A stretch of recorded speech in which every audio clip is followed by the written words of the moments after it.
Congratulations sa iyong tagumpay. Mahal na mahal ka namin lahat.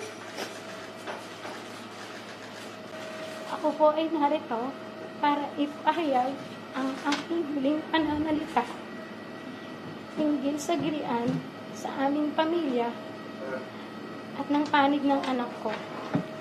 Kasama ang kanyang GF na si Chloe San Jose.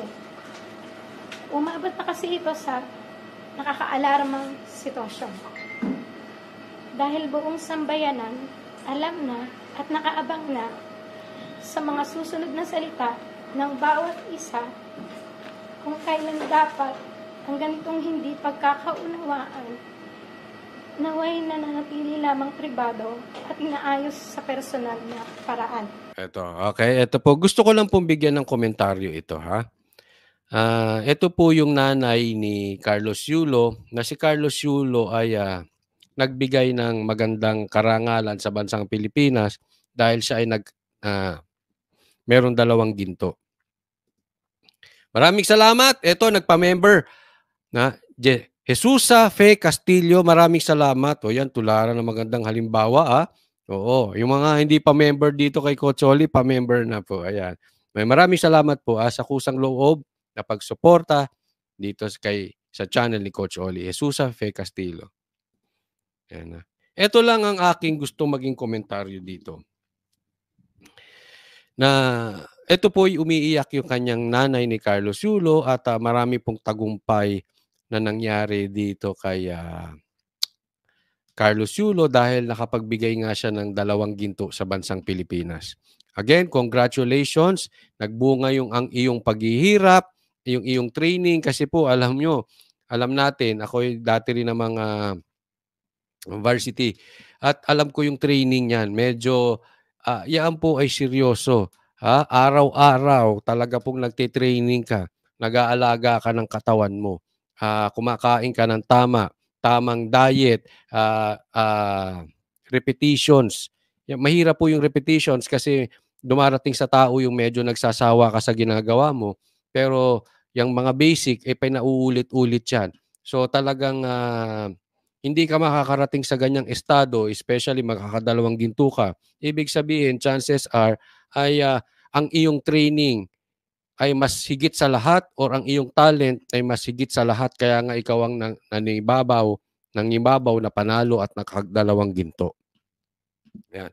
Siguro, ang sa akin, yun na lang po. I-celebrate natin kung ano po ang naibigay sa atin ni Carlos Yulo. Kasi alam nyo, maraming nagsasabi dito, nahahati pa ang bansa patungkol dito sa 2. Meron nagsasabi na nanay at nanay pa rin yan. Marami naman nagsasabi na pabor kay Carlos Yulo na dahil may mali daw ginawa yung nanay. At niloko daw yung anak. Ito namang nanay ay may nasabing hindi maganda at may nasabi pang hindi maganda doon sa girlfriend ni Carlos Yulo. Ito lang po ang aking stand dyan. Sana po ay hayaan na po natin itong topic na ito. Kasi para sa akin, siguro mas maganda i-celebrate natin bilang isang bansa ang tagumpay ni Carlos Yulo kesa sausawan po natin itong away ng kanilang pamilya. Kung sino man na may kasalanan, wala po akong kinakampihan. Kasalanan ba ni Carlos Yulo o kasalanan ba nung nanay? Ang sa akin po ay hindi pumasok sa kampihan. Bagkus, i-celebrate. Pag-usapan natin, paano ba nakuha ng tagumpay ni Carlos Yulo? Kesa binababoy po natin, kasi alam nyo marami po akong naririnig na mga vloggers. Sana po itaas naman natin ang antas ng vlogging. Meron nga mga broadcaster na sinasawsawan ito. Sinasalsal pa itong istoryang ito. Pag tiningnan nyo kasi malakas po ang views nito. Ako po, diniscuss ko lang to kasi maraming nagsesend sa akin nito. Totoo po yan, maraming nagsesend ng video na yan. Kaya nga sabi ko, bigyan ko na ng komentaryo. Pero sinasagot ko sila, hindi ko type yung topic na yan. Kasi para sa akin, pag usaping pamilya, hayaan natin sila. Kung sino may kasalanan, hindi ako para Diyos humusga kung sino ang may kasalanan sa pamilya ng iba. Hindi po ako nag-aala Diyos. Sa akin lang, wag natin sanang babuyin. Kasi meron ako mga naririnig, this is mainstream media, napapailing na lang ako. In-interview yung tatay ni Carlos Yulo. Obviously, inililigaw niya na yung usapin. Hindi, meron lang konting hindi pagkakaintindihan. Itong nag-interview, yung nag-interview, ulitin ko, veteran broadcaster ng mainstream media. Binabalik-balik pa. Binabalik-balik. Teka mo, kasi meron pa kayong kiawa, tas iba na topic, tas ibabalik na naman, tas meron na naman kayo, hindi tinigilan. Sa madaling salita, hindi po tinigilan. Talagang gusto na ibalik, instead na mapunta kung yung tagumpay ni Carlos Yulo, ang gusto niyang balikan yung di umanong in a way, yung pagkatalo sa usaping pamilya. Kasi yun ang mabenta eh. Yun ang binibili ng taong bayan. Yun ang binubview.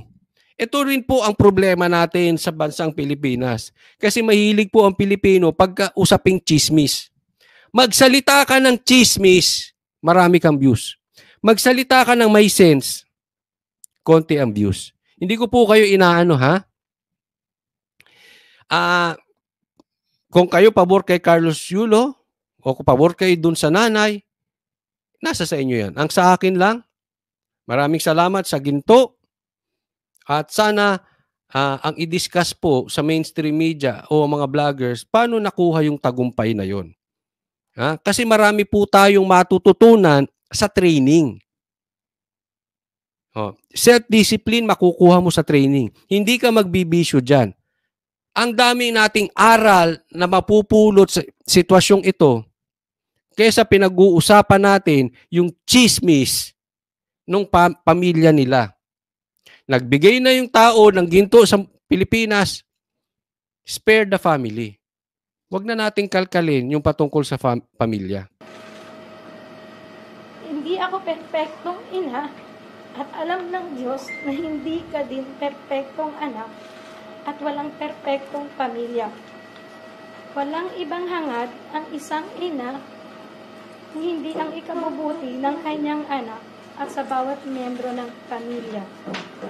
Sa paraan ng marahas, maingay, sana'y maunawaan mo na ang intensyon ko ay malinis. Ako ay isang ina na saktan dahil ang mabait na anak na pinalaki ko ng maayos at mabuting tao, hindi na nakikinig sa mga paggabay ng magulang. Kung mali man ang naging pagpunak ko sa nobya mo, humihingi ako ng patawad dahil nanay lang ako na nag-aalala. Ayun. Kung may nasabi daw masama sa nobya, siya yung nanay lang na nag-aalala. Dapat yung GF ni Yulo hindi na nakialam sa away na mag-ina.